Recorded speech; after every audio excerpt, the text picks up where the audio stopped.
زمان كان في حاجة اسمها الأسرة الممتدة. يمكن حتى الآن الجيل اللي طالع تقول له الأسرة الممتدة ما يتذكر. الأسرة الممتدة اللي هي عبارة عن أم وأب وجد وجدة وجد وجدة من الجهة الثانية، وخالات وأخوال وأعمام وعمات، والتفرعات أبناء خالة وأبناء عمومة. هذه أسرة صحية، هذه أسرة جدا نسميها إحنا الأسرة الممتدة.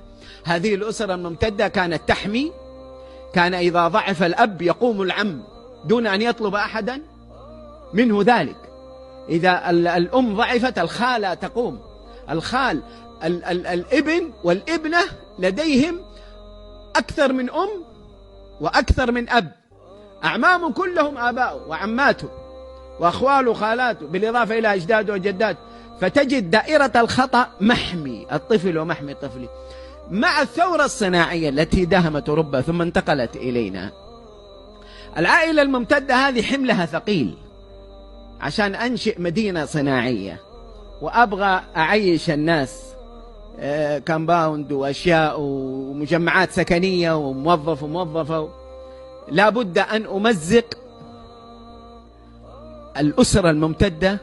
فظهر ما يسمى بالأسرة النووية.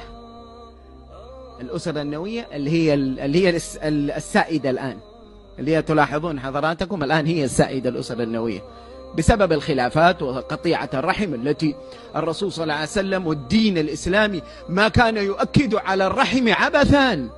ما كان يقول لك رحمك وقاطع الرحم لمصلحتك، هو يريد أن يحميك ويحمي أولادك ويحمي بناتك بوجود هذه الدروع حولهم.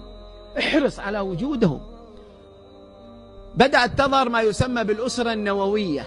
الأسرة النووية اللي مكونة من الأم والأب فقط. يأتي الخال يتدخل، مالك صلاح لو سمحت. تأتي الخالة تتدخل، معليش أنا أدرى بأمور أولادي.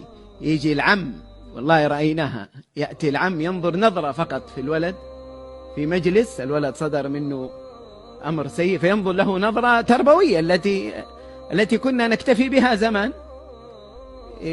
يتصل به في الليل، الولد يشتكي يتصل به، يا أخي أنت إيش بك على الولد الله يصلحك.